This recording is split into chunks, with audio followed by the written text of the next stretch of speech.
Hoje, os tsunamis matam milhares e varrem tudo o que há em seu caminho.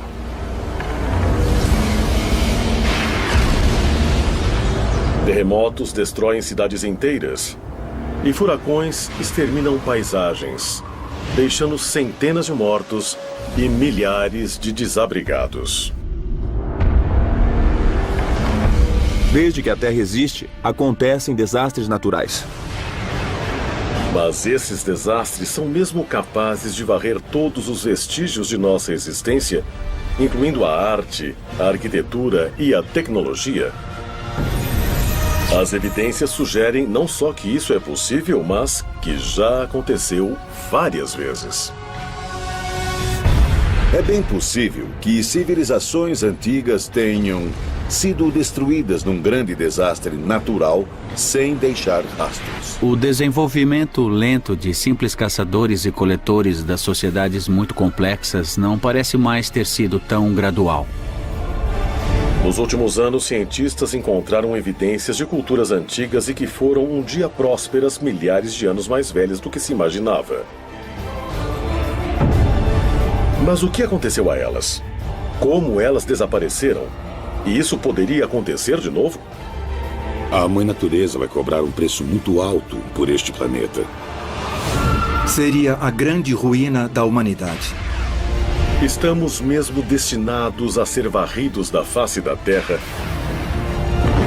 e nos tornarmos só mais uma civilização perdida. Civilização perdida.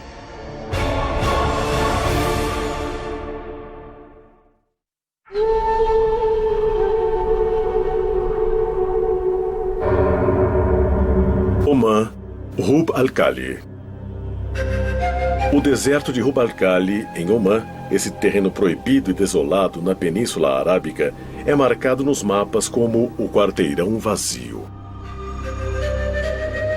Suas areias que se movem e o calor escaldante são lar de aranhas bastante venenosas. Serpentes mortais e grupos de beduínos nômades. Mas antigas lendas descrevem essa área como um lugar diferente. Foi aqui, há aproximadamente 5.000 anos, que existiu um reino mítico chamado Ubar.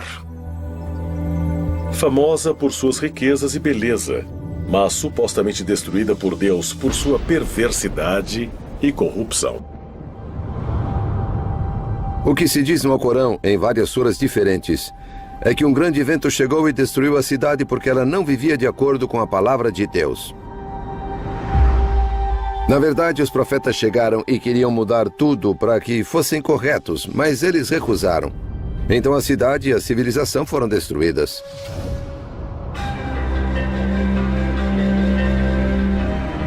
Durante séculos, historiadores e exploradores buscaram provas da existência de Ubar. Mas foi necessária uma combinação incomum de tecnologia espacial e arqueologia tradicional para encontrar evidências de que Ubar pode ter sido mais do que um mito. Em 1983, o arqueólogo amador Nicholas Klepp chegou à NASA com um pedido diferente, que resultou numa expedição conjunta à Península Arábica. Ele tinha acabado de ler sobre o uso de imagens de radar para mapear rios subterrâneos no Egito e queria saber se essa tecnologia poderia ser usada para encontrar uma cidade perdida se ele soubesse aproximadamente onde ela estava. A bordo da nave espacial Columbia, a tecnologia chamada de radar de imagens espaciais funcionava como uma máquina de raio-x subterrânea. Primeiro, as imagens eram gravadas no espaço. Depois, manipuladas digitalmente para revelar detalhes sutis não visíveis a olho nu, incluindo leitos de antigos rios e rotas de caravanas agora enterradas na areia. Eu nunca pensei que a cidade perdida pudesse ser descoberta do espaço. Mas eles começaram a persistir nisso, analisando as imagens que achavam que poderiam ser interessantes. Uma das grandes vantagens das imagens de satélite é que você pode ver uma região inteira para ter um contexto das imagens. Essa é uma imagem do radar da nave espacial de uma parte do sudoeste do deserto do Egito, parte do Saara, que agora é um dos lugares mais secos da Terra. Essa enorme mancha aqui é um rio, um antigo braço de rio da largura do Nilo, o atual Vale do Rio Nilo. Você percebe que dentro dela há um pequeno braço de rio passando por aqui. E se formos a esse lugar em campo, ele é assim. Aqui sou eu no meio de um daqueles rios olhando um cânion de cima. Isso nos deixou empolgados, porque o povo antigo dependia das mesmas coisas que nós. Você precisa ter acesso à água e a redes de transporte. Então pudemos ver a relação dessas diferentes características e, na verdade, vimos rastros na área. Assim, isso aqui se tornou um ponto de partida na procura por Ubar. As imagens de radar por satélite do deserto de Rub al-Khali também mostravam antigas trilhas de caravanas convergindo numa área no limite leste do quarteirão vazio.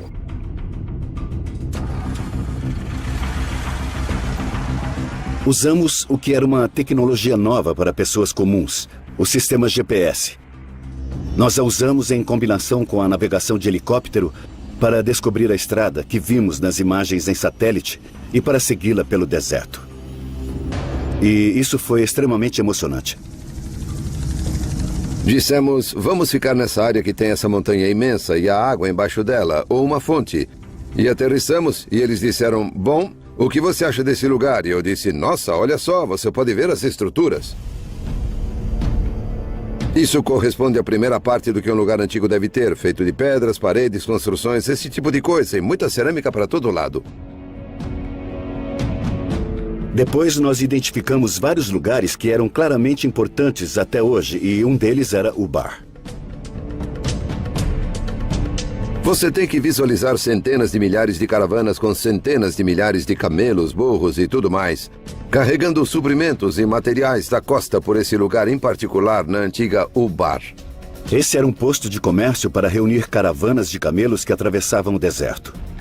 Havia, na verdade, uma fortaleza lá, mas ela só guardava o suprimento de água, que era uma maneira das caravanas de camelos serem controladas. Se quisesse passar pela área, tinha que pagar seus impostos.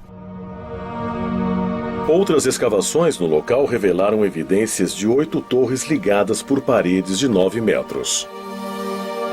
Isso se encaixava na descrição de Ubar no Alcorão como a cidade dos pilares.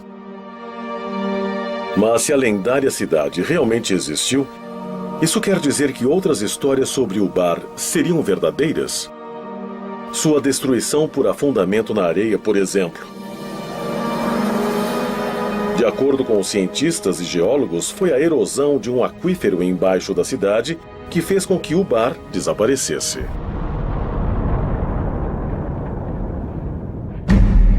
A evidência arqueológica em torno do local parece indicar que, quando os suprimentos de água diminuíram, a fortaleza desabou com o escoamento.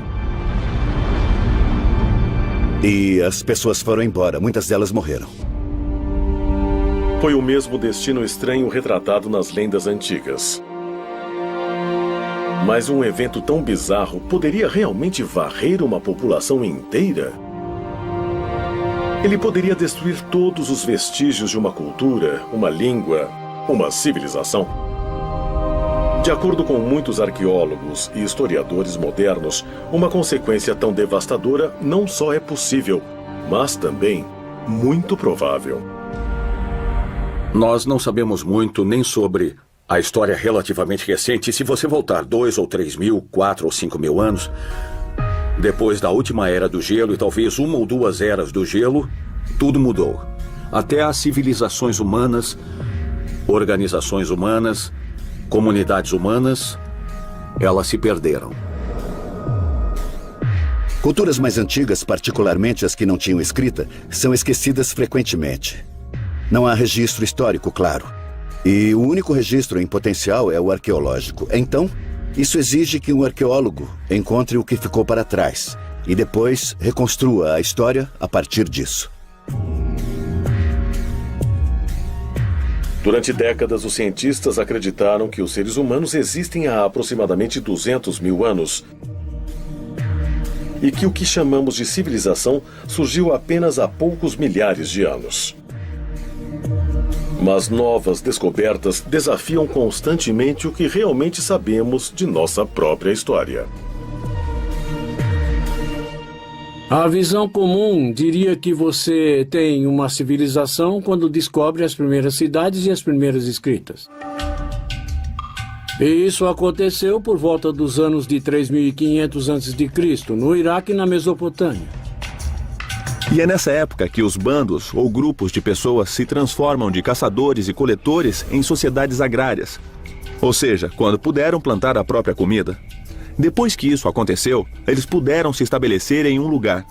E é nesse assentamento da humanidade é que nós começamos a falar no conceito de civilização. Nós sabemos muito bem até um certo ponto, talvez dezenas de milhares de anos. Também sabemos muito bem dos estudos evolucionários sobre em que época os humanos deveriam estar por aqui. E essa brecha entre haver humanos e as civilizações que estudamos bem é grande. Então existe uma questão excitante sobre desde quando há civilização. Mas se o Bar realmente existiu, quantas outras cidades antigas estão enterradas, esperando ser encontradas? E uma vez descobertas, o que vamos encontrar? Talvez a evidência de nosso próprio passado. Ou vamos encontrar pistas para nossa futura destruição? Şanlıurfa, leste da Turquia, 1994.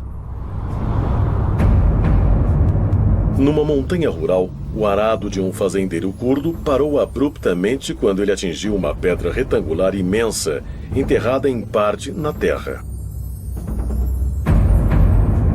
Durante vários dias ele tentou cavar e retirar o objeto difícil.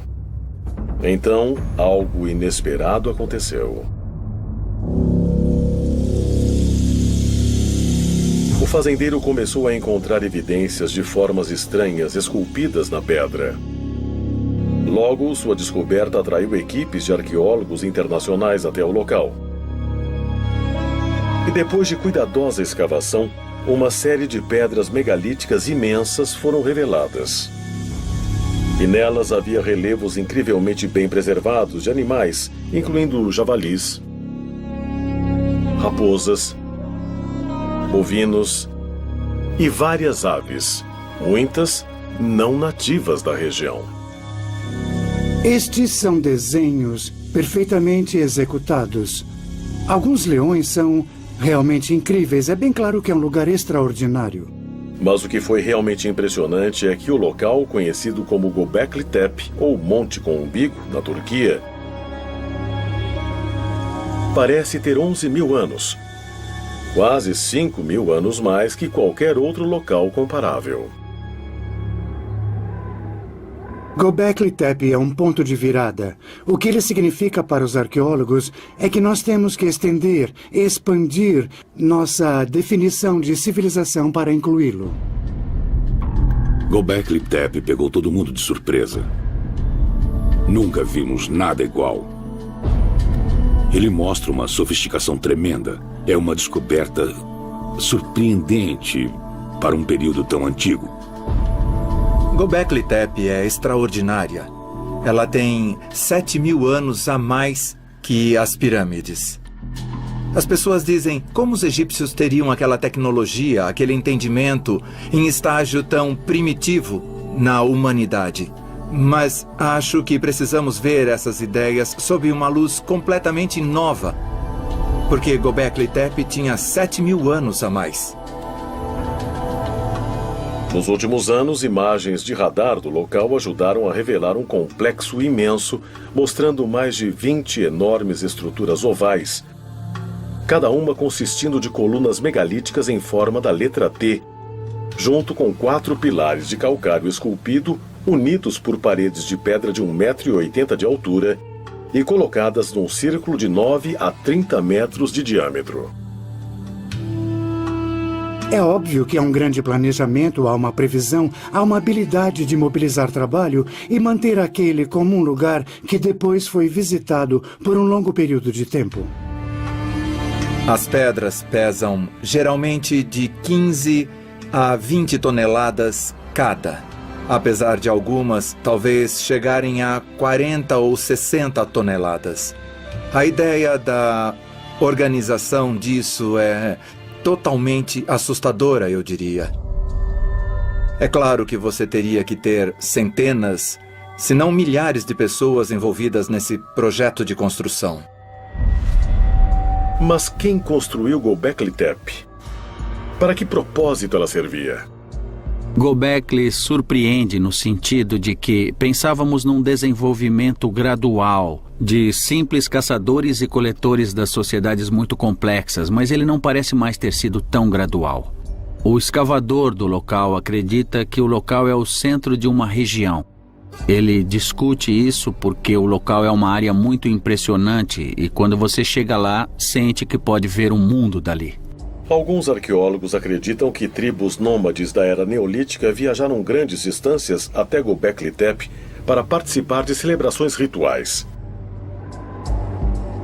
Outros acreditam que as ruínas sejam de um templo ou até de um local de sacrifício. Todos concordam em alguma cerimônia religiosa. Essas coisas devem ser santuários ou centros religiosos de algum tipo. Eles não são só assentamentos, não são cemitérios, parecem ser centros cerimoniais.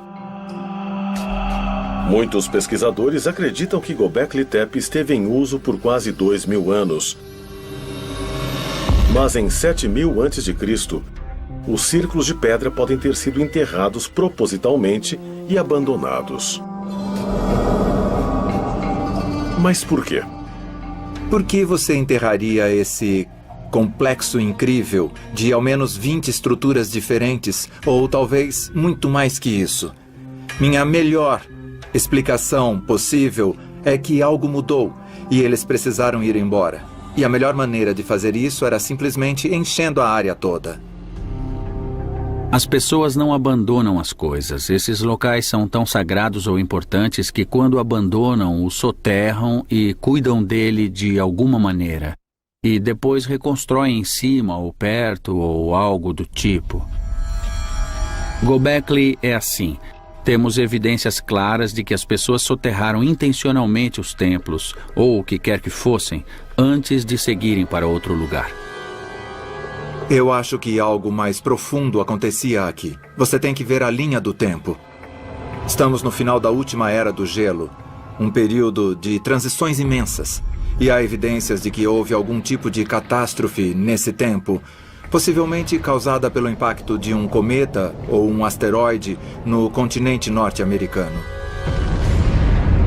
E há evidência disso pelo mundo todo. Foi nesse período de tempo que Göbekli Tepe foi construída. Temos que nos perguntar por quê. E talvez a resposta seja que eles precisaram fazer isso. Acontecia alguma coisa. Uma catástrofe global causada pelo impacto de um cometa ou um asteroide? Essa pode ser mesmo a resposta sobre o que forçou os antigos habitantes de Göbekli Tepe a abandonar o lugar? Ou teriam sido as consequências de uma catástrofe que fizeram o local ser construído como templo ou lugar de agradecimento? Alguns pesquisadores acreditam que a resposta pode ser encontrada por perto, no Monte Ararat, que, de acordo com a Bíblia hebraica, é o lugar em que a Arca de Noé chegou para ficar depois que as águas do dilúvio baixaram. Quando olhamos o Monte Ararat, descobrimos que esse local fica a apenas centenas de quilômetros de Göbekli Tepe. E quando nós olhamos os animais que foram esculpidos na cidade, nós não conseguimos explicar por que alguns deles foram incorporados lá. Poucos desses animais não têm significado local. Mas a questão é, alguns animais viviam lá naquele momento? E também, de onde eles vieram? Olhando a mitologia, existe uma resposta pronta. Seriam os animais da Arca de Noé? As origens das histórias do dilúvio foram muito estudadas. Nós encontramos as histórias em todo o planeta. Há uma versão de índios nativos americanos, Ojibwe, há uma versão na China, isso aparece na mitologia grega, também aparece na mitologia hindu. É totalmente possível que acontecimentos reais tenham inspirado mitologias e lendas. As histórias do dilúvio podem ser sobre dilúvios reais. Os mitos e as histórias sobre o grande dilúvio e o resgate de vários animais a bordo de uma arca realmente são baseados em fatos? Talvez a resposta possa ser encontrada no estudo de outras civilizações perdidas e no que elas podem revelar sobre o passado misterioso e o futuro incerto da humanidade. –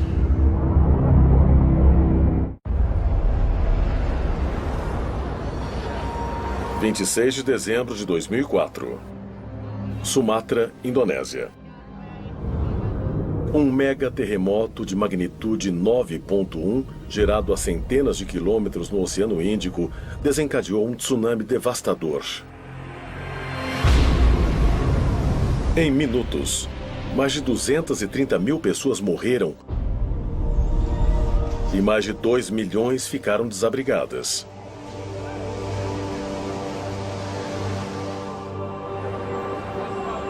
Sete anos depois, em 11 de março de 2011, um terremoto de magnitude 9 atingiu o nordeste do Japão. O terremoto mais poderoso que já atingiu a ilha.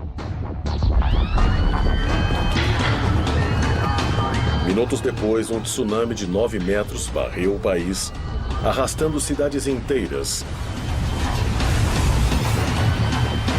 E aproximadamente 23 mil pessoas.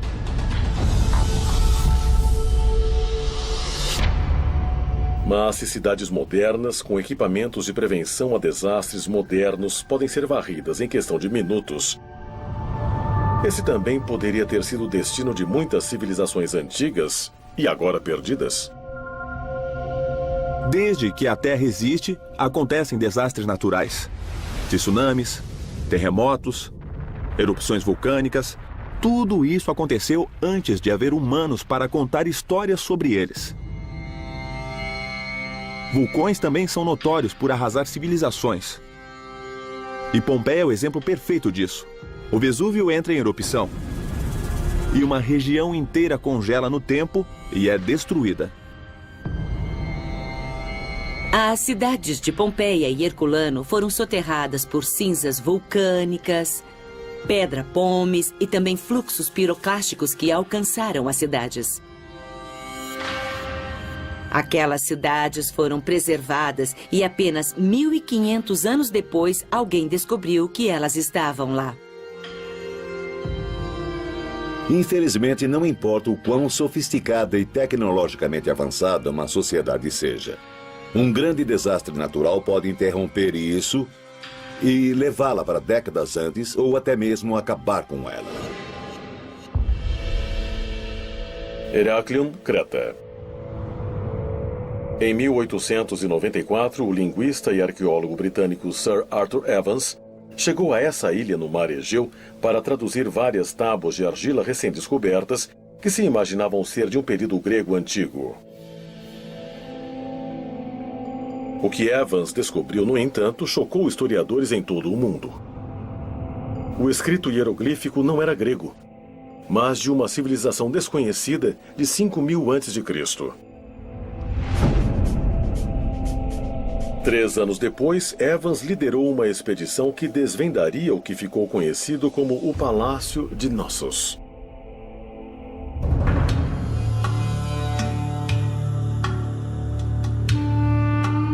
De acordo com arqueólogos, a estrutura imensa um dia conteve salas lindamente decoradas, água corrente quente e fria e até banheiros internos.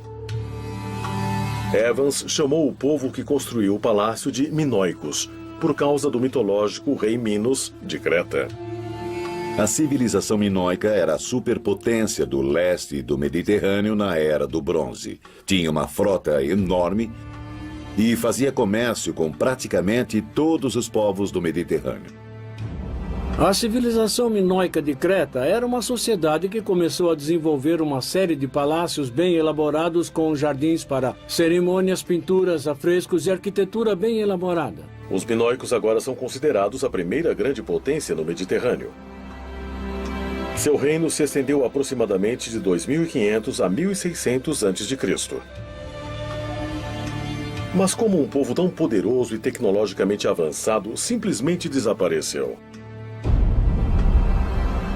Muitos pesquisadores acreditam que a resposta possa ser encontrada examinando uma das maiores erupções vulcânicas da história da civilização, na ilha de Thera, 112 quilômetros ao norte de Creta.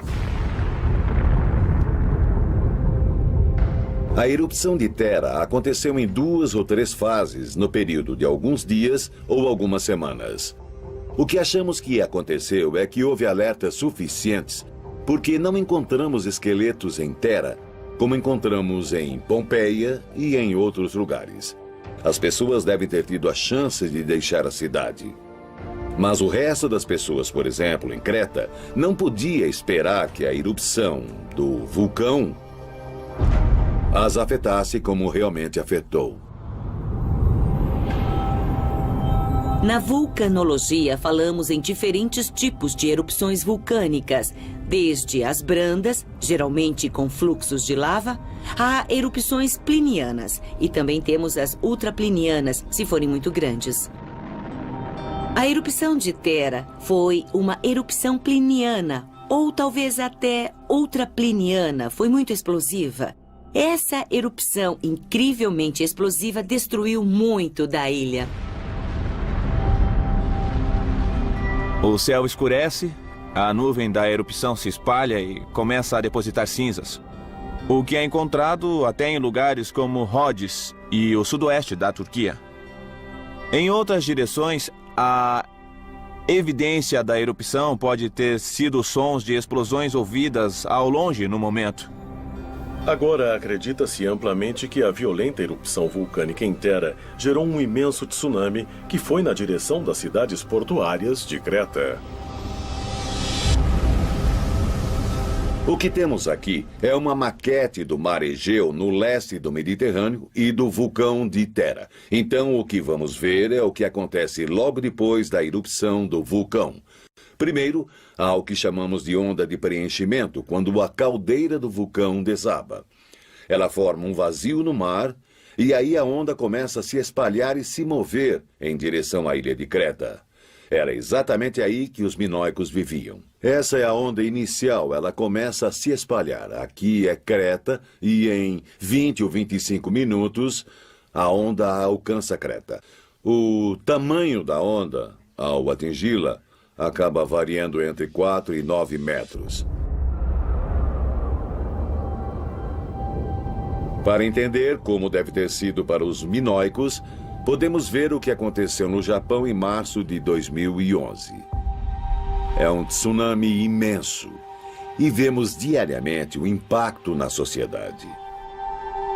Claro que os japoneses podem superar, mas eles não estavam sozinhos. O mundo inteiro ajudou. Imagine os minoicos naquela época sem ter a quem recorrer.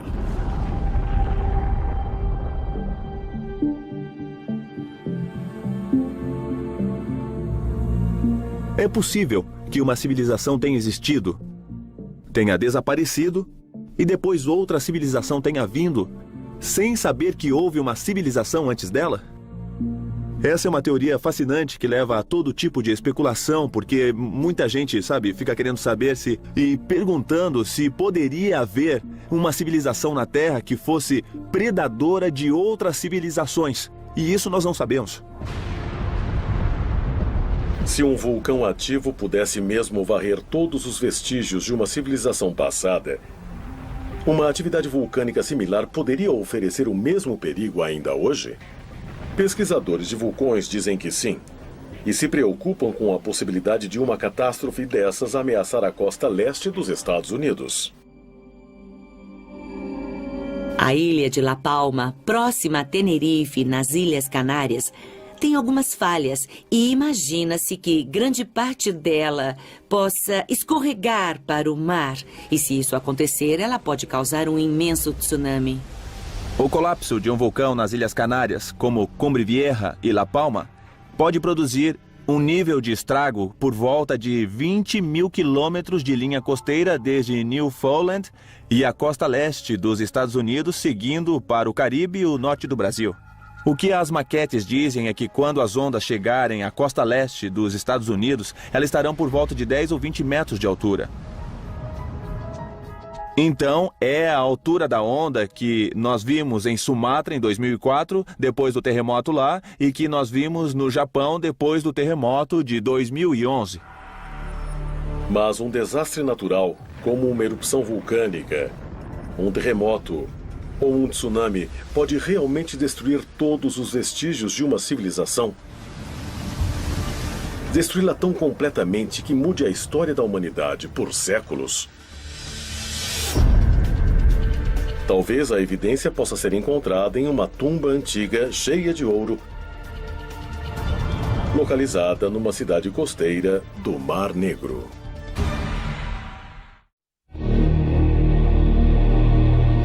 Varna, Bulgária.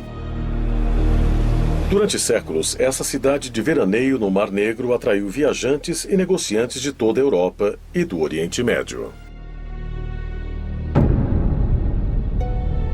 No século II d.C., os romanos se aproveitaram da primavera quente do local para construir uma série de banhos públicos. Mas nenhum desses visitantes, nem mesmo os locais, sabiam do segredo que havia enterrado bem abaixo da cidade. Um segredo que mudaria a história europeia para sempre depois de revelado. Tudo aconteceu no final do outono de 1972. Havia um plano de fazer uma construção na área industrial de Varna. E eles escavavam tudo para a colocação de cabos de eletricidade. Um operário, Reicho Marinov, estava cavando um buraco de 1,20 m quando viu o que pensou ser um antigo artefato de cobre. Marinov levou a peça para casa por segurança. E depois de algumas semanas, alguém da aldeia disse a ele: "Oh, puxa, mas que coisas interessantes você encontrou." E o diretor do museu de Daugopol foi à casa desse operário. Quando viu tudo, ele ficou absolutamente chocado. No dia seguinte, arqueólogos do Museu de Varna, incluindo Alexander Mintchev, foram ao local da construção e ficaram impressionados com o que encontraram.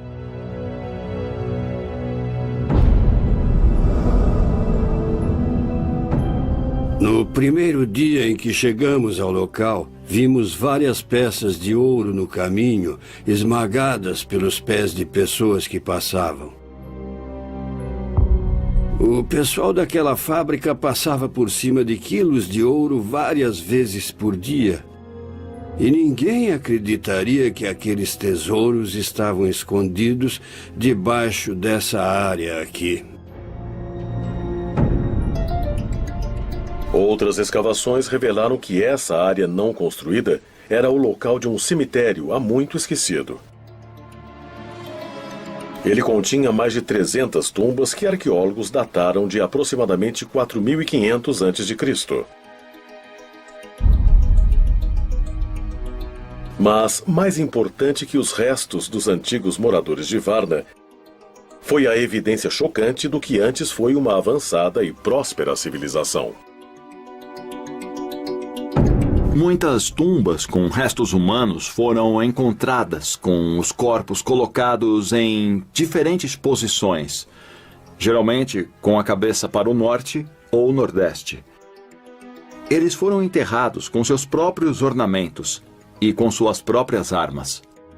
Há muitos objetos como esse que são realmente extraordinários e encontrá-los todos juntos em um cemitério mostra que havia algo muito importante acontecendo na região de Varna.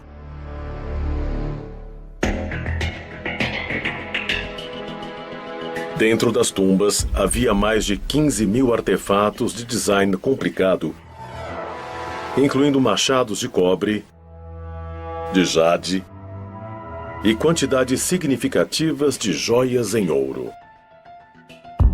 A tumba 43 de Varna é uma tumba especial porque é uma das mais ricas. é de um homem com idade entre 45 e 50 anos. Alguns objetos são realmente incríveis e um deles é uma cobertura para pênis de ouro. Tem tudo a ver com a potência sexual, o poder masculino e a fertilidade. Há isso de um lado e de outro há um simbolismo político, a clava de ouro. Não há nada como essa combinação de simbolismo político e sexual em nenhum outro lugar do mundo. O ouro é um indicativo de status. É um material raro, chama a atenção, não mancha, é durável. Ele tem todas essas propriedades que o tornam um bom indicativo de status social e ostentação. Apesar dos arqueólogos terem encontrado objetos de ouro em muitas tumbas, a maioria deles estava concentrada em algumas poucas. A descoberta inesperada de Varna destruiu a visão dos antigos europeus que os historiadores tinham. Nos assentamentos que conhecemos de 1000 a 2000 anos antes de Varna, há objetos e geralmente são objetos lindos. Mas não são tantos de status e não há muita diferença entre as famílias. Pode-se dizer que há 8 tumbas realmente ricas dentro de 300. Então é uma concentração significativa.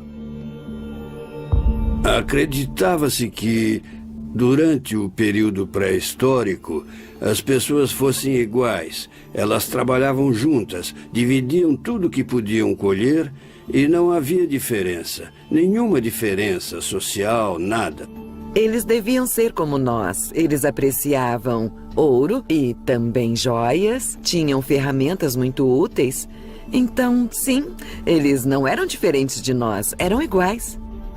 Evidências sugerem que Varna servia como um centro de comércio pré-histórico, que transportava armas de cobre a regiões até na França e na Espanha, aproximadamente 1500 anos antes de centros similares de comércio na Mesopotâmia.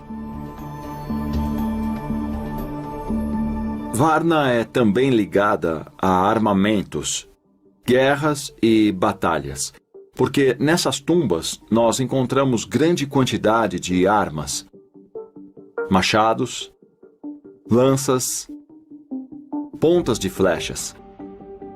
É muito fácil ver que a potência está sempre ligada à guerra. Antes de Varna, claro que conhecíamos outras sociedades complexas que agora sabemos que são da Era do Bronze.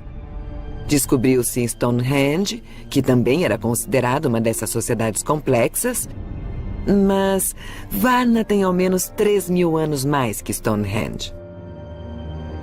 O desenvolvimento da civilização é uma longa história, e achávamos que tínhamos muitos desses sinais no Egito, na Mesopotâmia, em Creta, mas Varna vem antes de todas elas. O surgimento da civilização europeia começou nesse lugar. Debaixo desse solo, por milhares de anos, a história manteve seus segredos. Eu nem imagino o que teria acontecido se não tivéssemos encontrado Varna e tivéssemos todas essas coisas abaixo de nossos pés.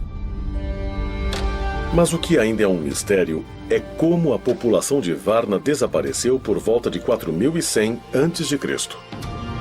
Ficou provado que, em algum ponto do 5º milênio, provavelmente por volta de 4200 a.C., houve uma mudança dramática no clima. E, por causa disso, o nível de água subiu, junto a temperaturas muito mais altas. Por causa disso, as condições para a agricultura ficaram bem pior do que antes. A mudança climática, talvez uma mudança que causou seca e fome, pode ser a causa do desaparecimento de Varna? Recentemente, escavações arqueológicas em locais no Oriente Médio forneceram novas informações. Muitos arqueólogos e estudiosos acreditam que tais descobertas ajudarão a resolver o mistério sobre o que realmente aconteceu a Varna e a outras cidades perdidas. Mas há aqueles que apontam para evidências diferentes e mais incríveis. evidências de desastres naturais e cataclismos de proporções globais e até nucleares. Evidências que sugerem que nosso tempo pode estar acabando.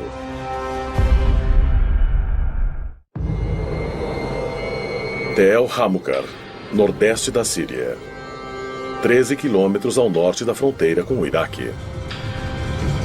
No início de 2000, uma equipe arqueológica do Instituto Oriental da Universidade de Chicago fez um anúncio impressionante. Eles tinham descoberto as ruínas de uma civilização desconhecida com mais de 6.000 anos. As escavações revelaram uma cidade um dia próspera chamada de Tel Hamukar, cheia do que pareciam ser casas luxuosas, negócios prósperos e prédios governamentais. É grande, tem por volta de 1 quilômetro quadrado. Deve ser o suficiente para conter 10 ou 20 mil pessoas, então é bem grande. Quando era próspera, quase certamente tinha uma escrita. Os prédios públicos foram escavados apenas até um certo ponto, mas havia um muro grande em torno deles e portões imensos. Esses elementos de civilização ainda precisam ser recuperados porque hoje estão debaixo de cidades modernas. Hamukar demonstra que nossa noção de cidades, ou seja, com divisão de trabalho, com leis e sistemas legais, estruturas de governo, desenvolvimento artístico e expressão, pode ter acontecido muito antes do que nós acreditávamos. A descoberta surpreendente de Tel Hamukar demonstrou o que estudiosos já consideravam um fato: que a primeira cidade antiga de verdade tinha surgido ao sul da Mesopotâmia, 643 quilômetros mais ao leste do que agora é o Iraque. Mas se Tel Hamukar era uma cidade tão grande e próspera, por que desapareceu de repente? Por volta de 3.500 a.C., eles tiveram um mau dia. Houve claramente um dia em que aconteceu um ataque. Durante esse ataque, o povo de Hamukar foi vencido. Sua cidade foi destruída e, quando ela voltou mais como uma pequena aldeia e nunca mais se recuperou do ataque. Parte desse assentamento do 4º milênio antes de Cristo foi incendiada. A última contagem que vi falava em 12 esqueletos. Eram esqueletos que não tinham sido formalmente enterrados, pelo que sei. O argumento da guerra e da destruição proposital do local é bastante convincente. A guerra no tempo da destruição de Hamukar foi meio que um combate mano a mano.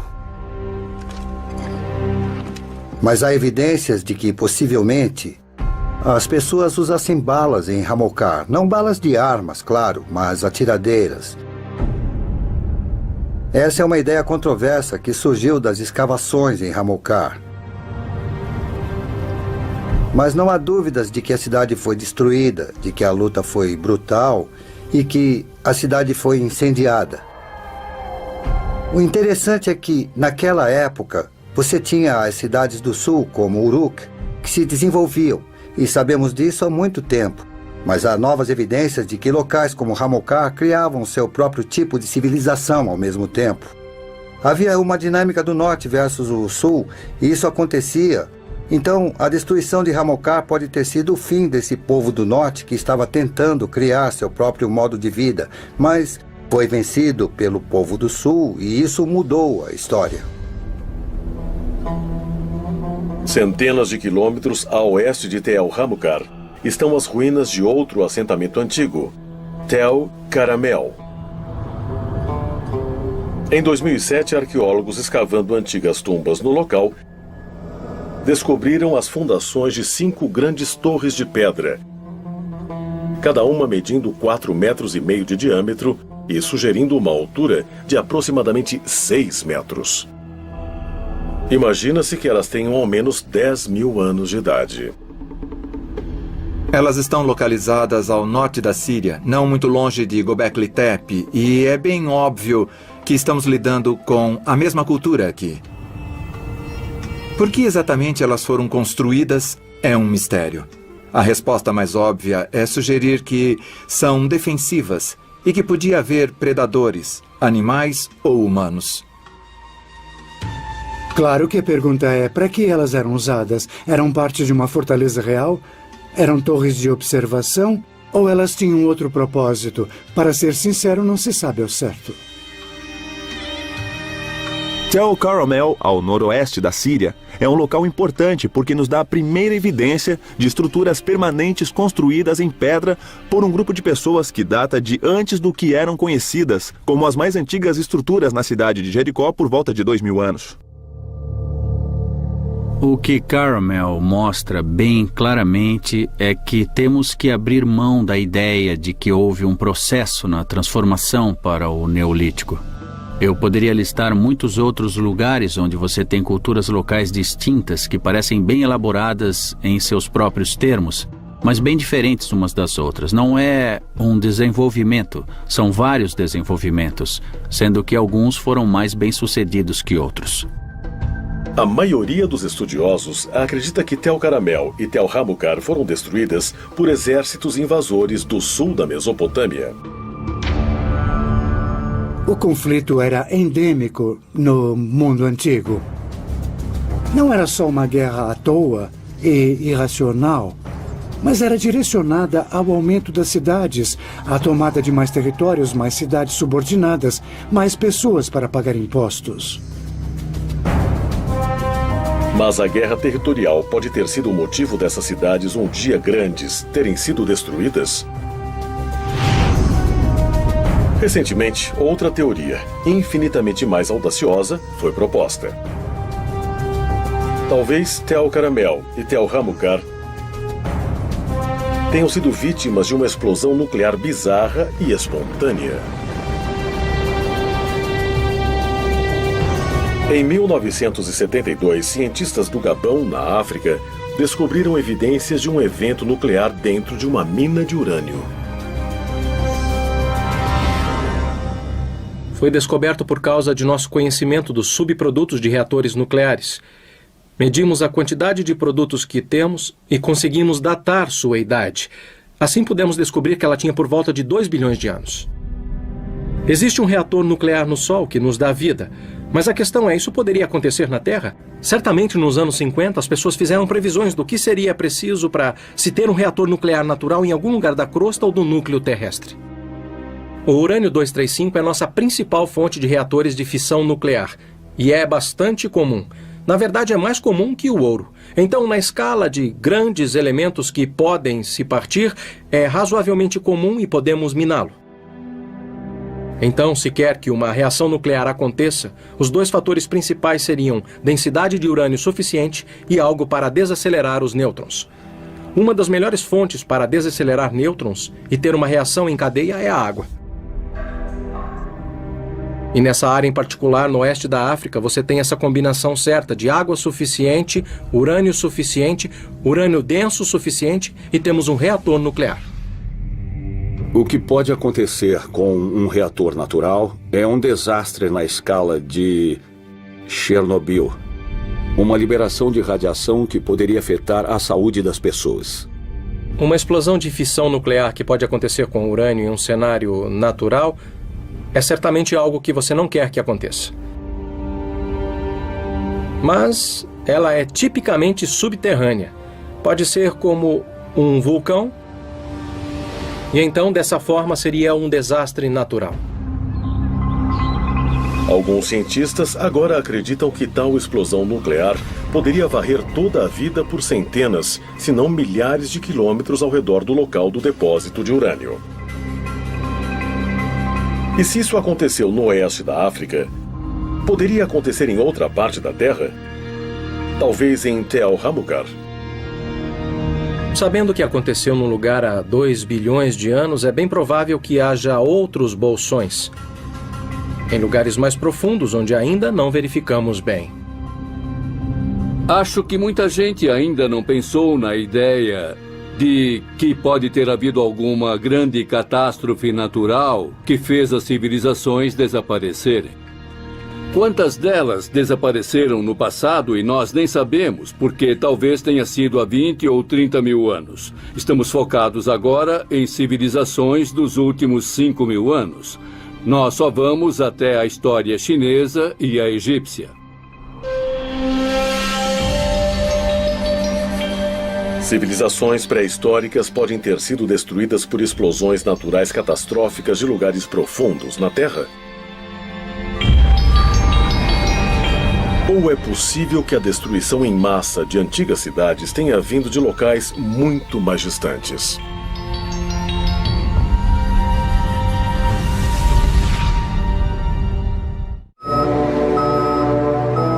21 de dezembro de 1968, missão da NASA Apollo 8. Liderada pelo comandante Frank Borman, foi a primeira nave espacial tripulada a chegar à Lua. Completando 10 órbitas lunares, os astronautas captaram algumas das melhores imagens já vistas da superfície lunar.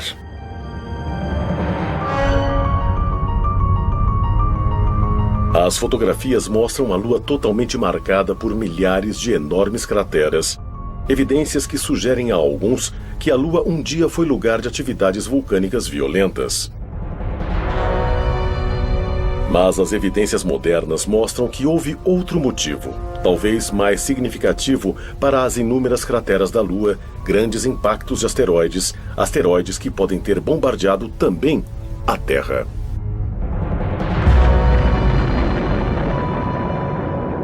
Não é o homem na Lua, são crateras na Lua. E na história da Lua e na história do mundo, deve haver muito mais objetos que atingiram a Terra e depois atingiram a Lua. O único motivo de não sabermos deles na Terra é por termos vegetação e termos um ambiente coberto. Isso os torna menos detectáveis. O maior desastre natural que pode acontecer e que pode nos varrer, sabe, é um grande impacto. Um meteorito caindo na Terra. Sabemos que o impacto de um meteorito foi o que fez com que os dinossauros desaparecessem.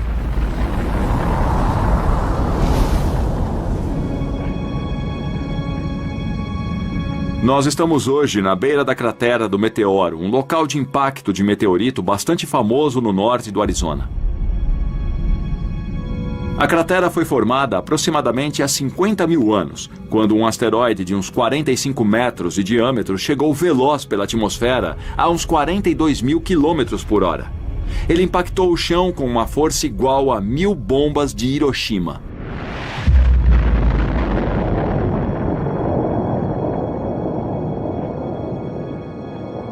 Depois do impacto, só restou a cratera. Essa cratera hoje mede uns 1.250 metros. Tem 4 quilômetros de circunferência e 167 metros de profundidade. Isso é como ter o monumento de Washington dentro dela, e o topo do monumento estaria na altura da borda da cratera. Então, se um evento como esse ocorresse numa área tão populosa como Nova York, estimamos que a área com perda de vidas poderia chegar a mais de 16 quilômetros. Em junho de 2002, aconteceu algo que pode ter sido um alerta para todos nós. Um asteroide do tamanho de um campo de futebol passou entre a Terra e a Lua. Ele cobria 1/3 do espaço até a Lua. Nós nem sabíamos que ele estava lá até depois de ter passado por nós. Se ele caísse no Pacífico, poderia varrer o sul da Califórnia com um tsunami. Algo com um poder tão destrutivo passou tão perto da Terra e nem sabíamos que ele estava lá até ter passado direto por nós. Não podemos deixar esse tipo de perigo passar despercebido no futuro. Em 2005, a NASA começou a mapear os maiores asteroides conhecidos no espaço e que tinham possibilidade de atingir a Terra. Eles são conhecidos como objetos próximos à Terra. Um objeto próximo da Terra é um cometa ou um asteroide no espaço perto da Terra, nas cercanias da Terra. Tecnicamente é um objeto que pode estar entre 45 milhões de quilômetros da órbita da Terra. Os tamanhos dos objetos podem ir de uma bola de golfe a um quarteirão de uma cidade e até mais. Vários meteoros do tamanho de bolas de beisebol entram na atmosfera da Terra diariamente e queimam na atmosfera superior. Apenas asteroides de ao menos 30 metros de diâmetro têm a chance de atingir a superfície de nosso planeta. Um dos impactos mais recentes de um asteroide com a Terra aconteceu em 30 de junho de 1908, na região de Tunguska, na Sibéria russa. Um objeto de 30 a 40 metros chegou na atmosfera da Terra, e a pressão da atmosfera na parte da frente do asteroide pequeno foi tão maior que a pressão na parte de trás que ele foi esmagado e explodiu uns 6 quilômetros acima da superfície da Terra.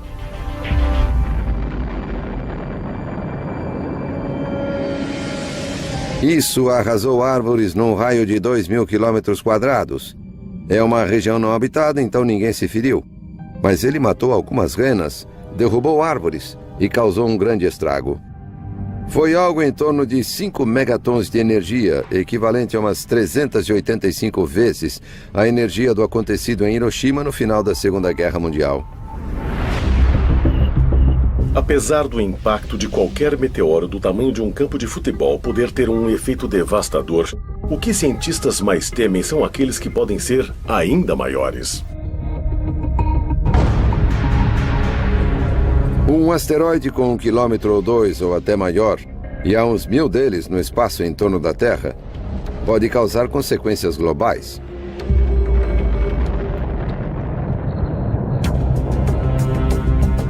Mas esse não é o grande problema. O grande problema é a poeira e as partículas jogadas na atmosfera da Terra, que podem tapar boa parte da luz do Sol. Pode haver uma chuva ácida, tempestades de fogo, quando algumas dessas partículas caem na Terra, causando incêndios globais. E a fuligem contribui para a poeira e impede boa parte da fotossíntese, necessária para a vida das plantas e, claro, aos animais que vivem nessas plantas. Então, os efeitos secundários é que são o verdadeiro problema no impacto de um asteroide.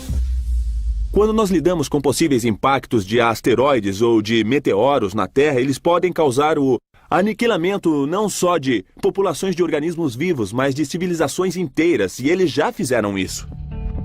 Nos últimos anos, a equipe de objetos próximos à Terra, na NASA, aumentou sua pesquisa para incluir objetos de mais de 140 metros de diâmetro. Um deles, um asteroide de 300 metros chamado Apophis, é esperado para passar perto da Terra em 2029. Apophis é dos grandes.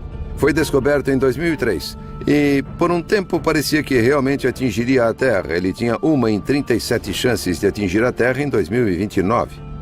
Mas observações adicionais nos permitiram descartar o impacto em 2029. Pode vir bem perto.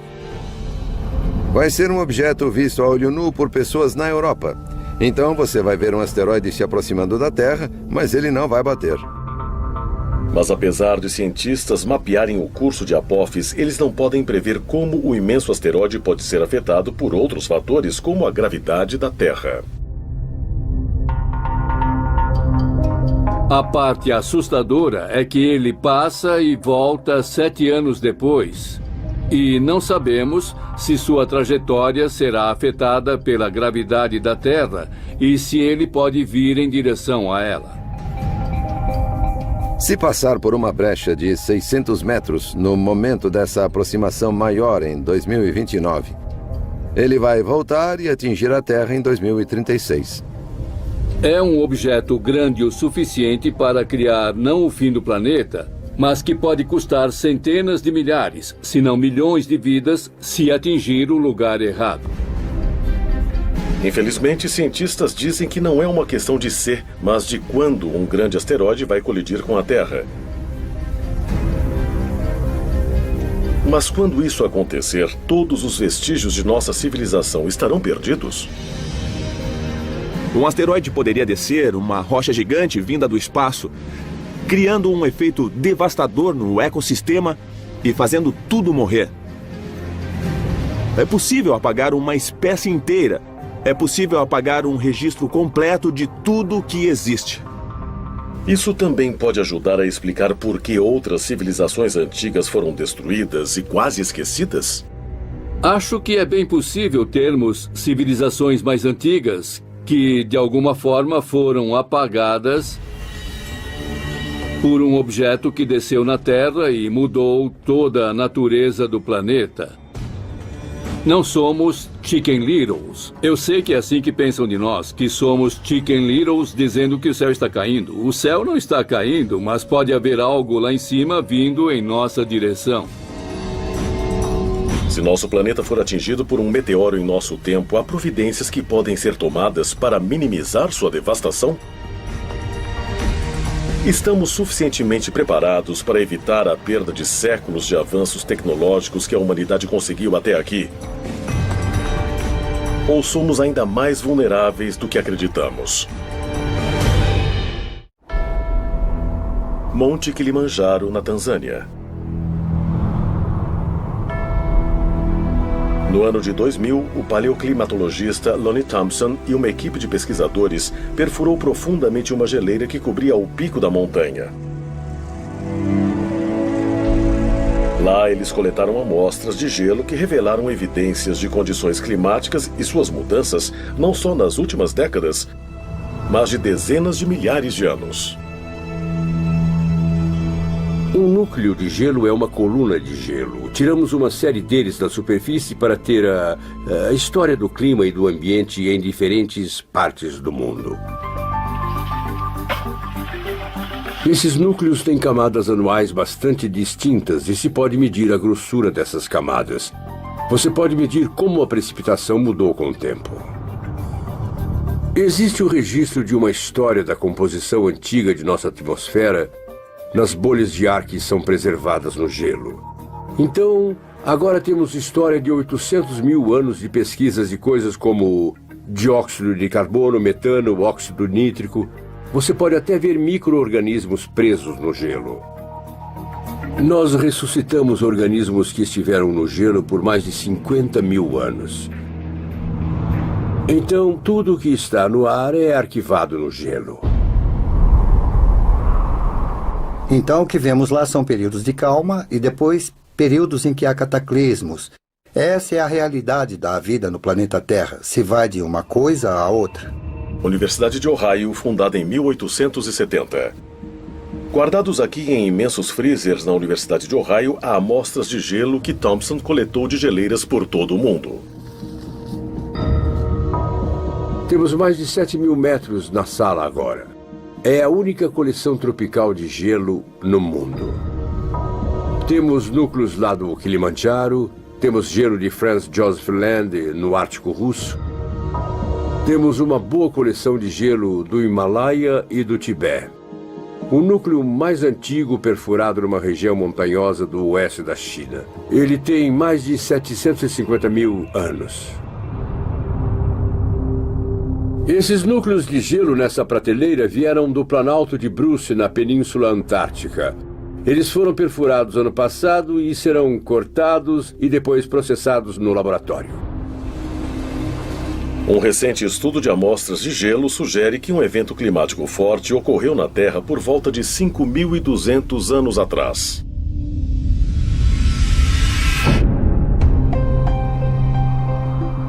Essa mudança brusca coincidiu com um tempo em que muitas civilizações novas surgiam na Ásia e no Oriente Médio. Parece que em todo o mundo algo novo começava a acontecer. E uma das minhas curiosidades é por quê? Por que aconteceu naquele tempo? Por 100 mil anos vivemos perfeitamente vidas felizes como caçadores e coletores. E de repente as coisas mudaram. O que pode ter feito isso acontecer? Você deve procurar um denominador comum. E o que une todas as sociedades agrárias é o clima. Sabemos que foi o período em que o deserto do Saara secou. 4, 5 mil anos atrás havia lagos naquele deserto. Pessoas viviam lá. Sabemos disso porque elas deixaram artes nas rochas. Há muita evidência de que alguma coisa bem dramática aconteceu naquele tempo. Mas se uma catástrofe global ocorreu, o que a causou? Pode ter sido uma seca mundial? Um meteoro pode ter batido na Terra e levantado pó suficiente para bloquear o Sol? Ou a causa foi uma erupção vulcânica? Erupções vulcânicas são muito importantes se falarmos de um planeta. É como um planeta que perde seu calor primordial. Tivemos erupções vulcânicas na Terra por bilhões de anos. Os humanos só viveram uma fração muito pequena desse tempo. Então, as erupções vulcânicas estão aqui muito antes de nós estarmos. Elas estarão aqui muito depois que nós nos formos. Elas são parte essencial do que é a Terra. Mesmo existindo vulcões ativos em todo o mundo, a maioria é muito pequena para causar devastação global. A não ser, claro, que seja um supervulcão. A ideia é de que existem vulcões que consideramos normais. Eles liberam uma certa quantidade de lava, uma quantidade de energia, uma quantidade de explosão. Se você tem um vulcão onde a lava e os gases estiveram bem vedados, isso vai criar uma pressão extra. E quando escapar, vai ser uma explosão ainda maior.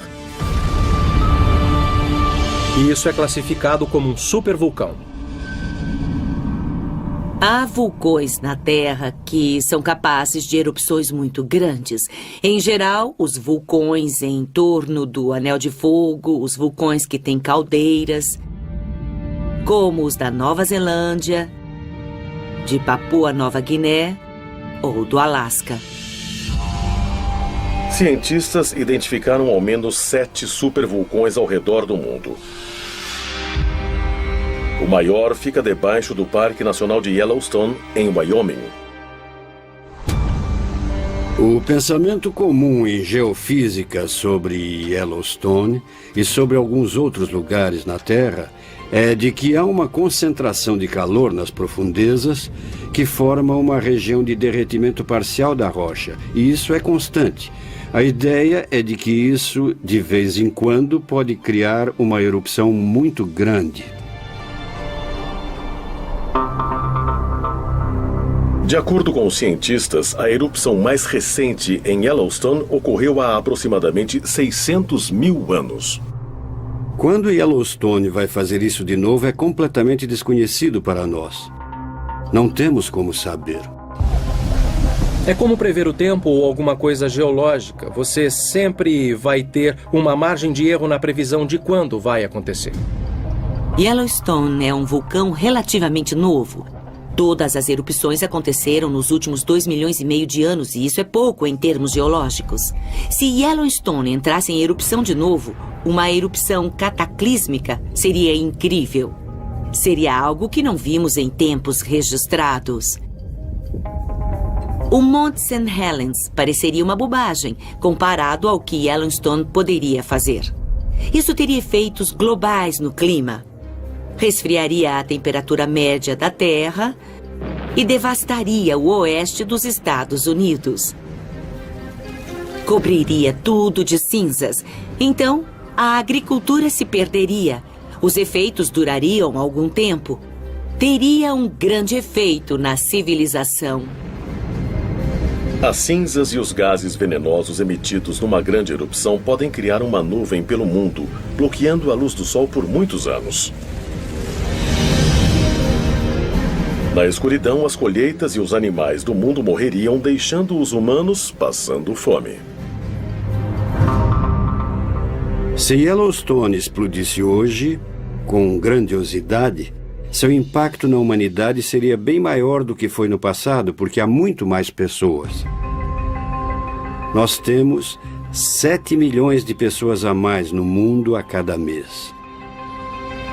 Isso é sem precedentes. Então, temos vulnerabilidades para as quais não estamos preparados. A sociedade moderna é frágil, da mesma maneira que algumas sociedades antigas de larga escala eram. Há muita gente em volta. Confiamos muito no uso intenso dos recursos naturais.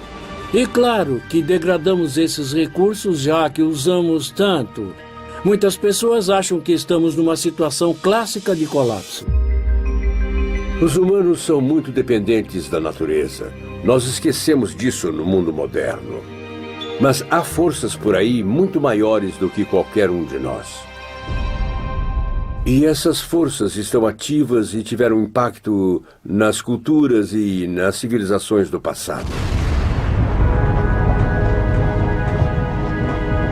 Desastres cataclísmicos globais podem parecer ficção científica.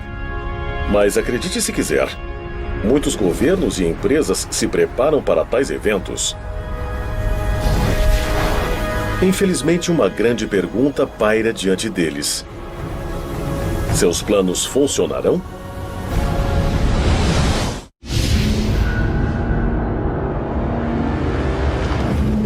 Cientistas nos dizem que nosso planeta sofreu grandes reveses no passado. E durante esses eventos, o número de plantas e de espécies animais se reduziram a poucos sobreviventes. Mas se a civilização como conhecemos de repente chegar ao fim, toda a nossa cultura e tecnologia realmente desapareceriam? Há muitos exemplos na história de povos do passado que tinham tecnologias ou entendimentos que se perderam. O mais famoso, claro, é o da Biblioteca de Alexandria, no Egito. Com a destruição dessa biblioteca nos primeiros séculos da nossa era, enormes conhecimentos acumulados de antigos foram perdidos. E não era só o registro dos egípcios, claro, era da maior parte do mundo clássico. O que acontece a uma civilização se todo o seu conhecimento reunido for destruído? Nós nunca vamos saber que grande civilização nós poderíamos ser hoje, porque a Biblioteca de Alexandria foi destruída. Havia tanto conhecimento, especificamente muito conhecimento médico, que os egípcios tinham e que não temos mais. Nós já recuperamos muito dele, ou talvez redescobrimos muito dele, talvez. Mas quanto mais avançados seríamos se não tivéssemos perdido isso e esperado para redescobrir alguma dessas coisas? É bem possível que descobertas e partes de conhecimento dessas sociedades antigas estejam perdidas para nós para sempre. Claro que nunca vamos saber, já que não temos como descobrir isso. Diferente de eras anteriores, onde muita informação era marcada na pedra, nossa informação e nossos registros da vida diária são postos em chips de memória de silicone e, se eles forem destruídos, vai ser incrivelmente difícil em dezenas de milhares de anos as pessoas reconstruírem nossas vidas, terem uma ideia de como vivemos. Ironicamente, talvez a arte pré-histórica em rochas tenha mais chance de sobreviver num futuro previsível do que muito de nossa tecnologia moderna atual. Hutchinson, Kansas. 200 metros abaixo da cidade há um imenso depósito com o tamanho de 35 campos de futebol. Em 1959, dentro de uma mina de sal, o depósito subterrâneo de Hutchinson foi aberto como maneira de guardar em segurança documentos e bens importantes do governo durante a Guerra Fria. Ele é conhecido como o Depósito Eterno e talvez seja a maior cápsula do tempo conhecida no mundo. O subterrâneo não é sempre o melhor lugar para guardar valores, mas tem algumas qualidades muito importantes. Há uma temperatura muito estável e muitas reações químicas. As reações de desgaste dependem da temperatura e de suas flutuações. A umidade também tem um papel importante. Se você tiver uma umidade estável, particularmente que não seja muito baixa nem muito alta, ela age como um maravilhoso conservante. Esse é um dos motivos dos museus serem mantidos em temperatura e umidade estáveis. E uma maneira fácil de encontrar essa temperatura e umidade estáveis sem usar muita energia é indo para os subterrâneos, e especialmente num lugar como uma mina de sal, onde há o preservante natural da ação do sal. Por exemplo, as peles animais que foram usadas para criar os pergaminhos do Mar Morto foram lavadas no sal do Mar Morto, que age como conservante natural e impede que a pele animal seja destruída pelos micróbios. Esse é um dos motivos de ainda termos esses materiais hoje. Entre itens raros e valiosos guardados no local estão as cópias originais de muitos filmes populares e programas de televisão, assim como fotografias históricas e documentos importantes. Com uma temperatura natural constante de 20 graus, as cavernas subterrâneas fornecem condições quase perfeitas para a preservação. Para qualquer civilização, até mesmo para a nossa, se tem uma coisa que você quer preservar, é melhor enterrar num depósito ou colocar numa caverna onde não esteja exposto à natureza. Descobriram-se cavernas por todo o sul da Europa contendo desenhos e pinturas pré-históricas muito bem preservados. Os mais velhos e mais elaborados foram descobertos em 1994 no Vale Ardèche, na França. Cientistas datam a arte dentro da caverna Chauvet em 30.000 a.C. A caverna é uma das mais decoradas da maior era do gelo que encontramos. E isso é impressionante. Nunca tínhamos visto uma desse tamanho naquela região. É incrivelmente rica, há umas 400 pinturas e gravuras de animais. Lindas representações de cavalos, rinocerontes, ursos, uma enorme gama de imagens. Essas são imagens extraordinárias de animais que não pareceriam fora do lugar em galerias modernas de hoje. A idade e a qualidade das pinturas na caverna Chauvet puseram em dúvida tudo o que se conhecia e se acreditava antes sobre a existência do homem nesse planeta. Elas são vistas como as obras de arte mais antigas criadas por humanos. O interessante na caverna Chauvet é que estamos lidando com Homo sapiens que estão tentando representar pensamentos e ideias abstratas nas paredes das cavernas bem antes da invenção da escrita e bem antes de qualquer definição de civilização. A questão é, por que fizeram isso? Esses artistas antigos criaram sua arte em paredes de pedra dentro de cavernas para as protegerem para futuras gerações? Daqui a 30.000 anos, os únicos vestígios de nossa existência seriam os que estão guardados em segurança nos subterrâneos? Algo gravado em pedra, se estiver no ambiente certo, facilmente dura milhares, se não talvez milhões de anos, se for num local subterrâneo. Numa ilha remota norueguesa, 240 metros ao sul do Polo Norte, e a quase 120 metros de profundidade numa montanha de areia, está o depósito global de sementes Svalbard. Seu propósito é ser uma segurança contra a perda acidental da vasta gama de plantas e plantações de comida da Terra. Mais de 20 milhões de sementes são armazenadas aqui. As sementes são guardadas em minas de carvão abandonadas, que são locais muito estáveis. Algumas sementes podem durar muito tempo, outras precisam ser plantadas para crescer e depois serem colhidas. Então, não é um ambiente estático. Lá, as sementes têm de ser constantemente renovadas e constantemente trocadas por outras de todo o mundo. Acho que o banco de sementes é feito expressamente para um evento que destrua a civilização.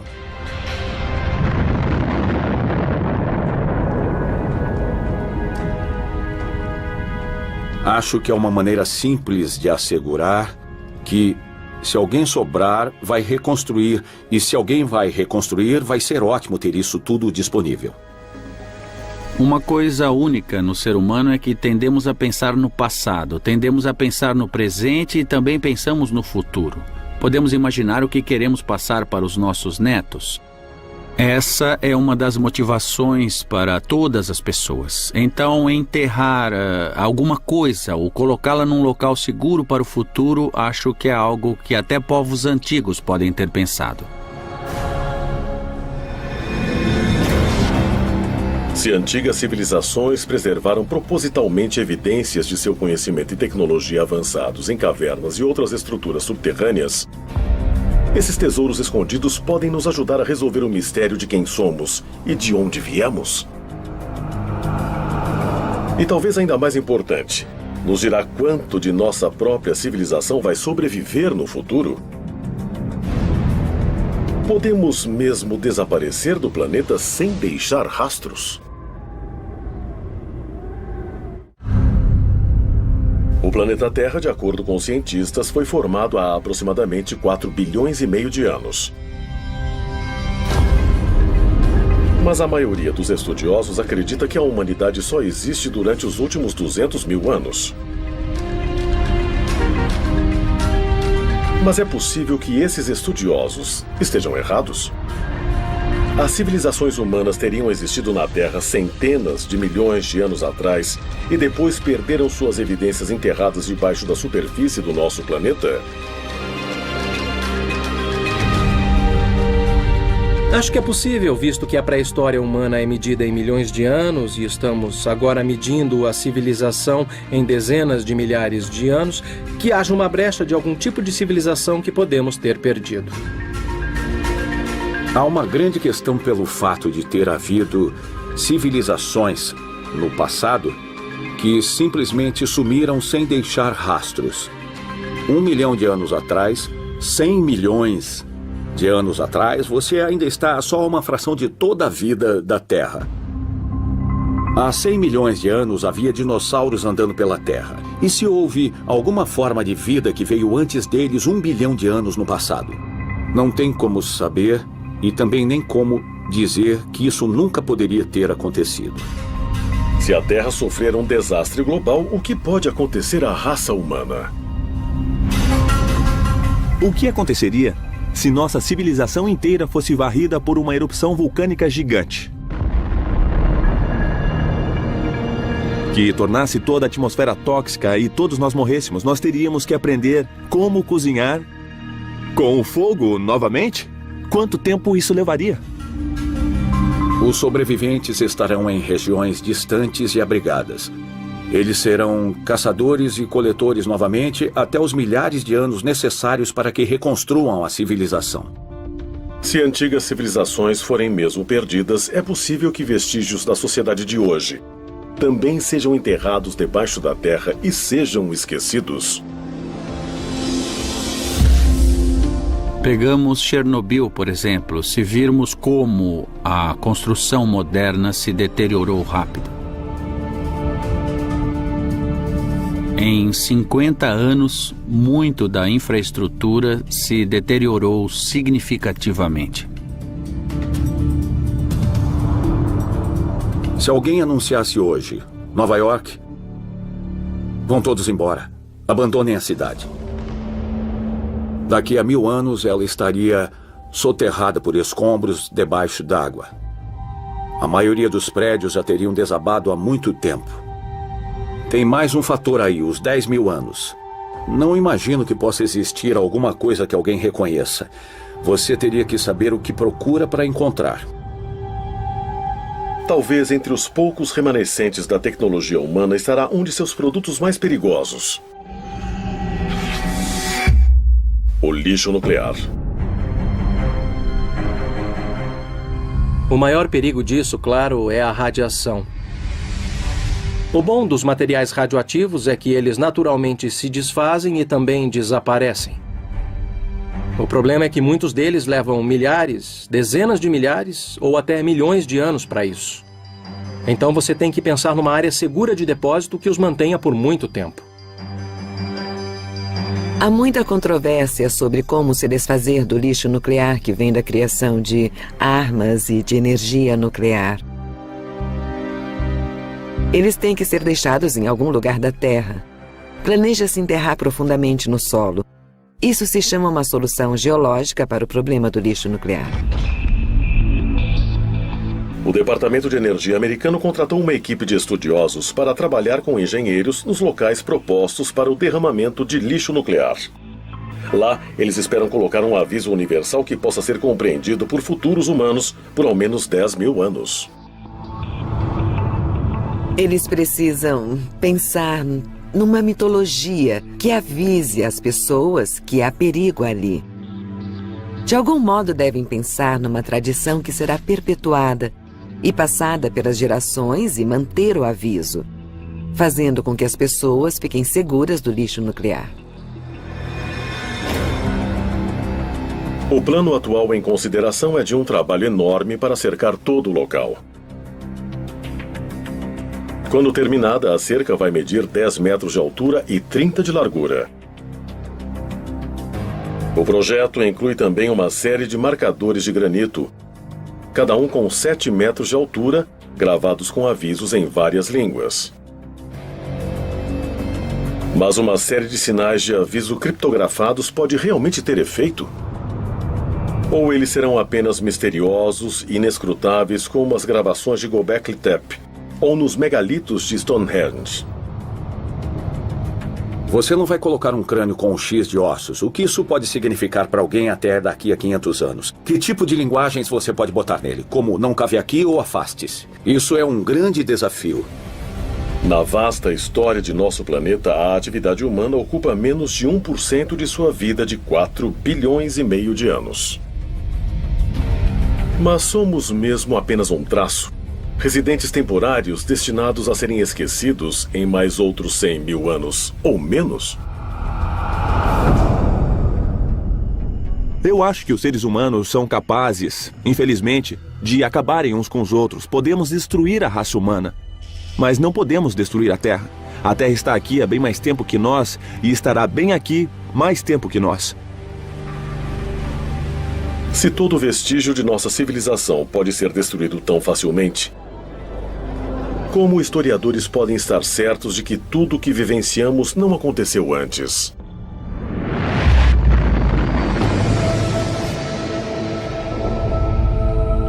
Estamos revendo datas o tempo todo.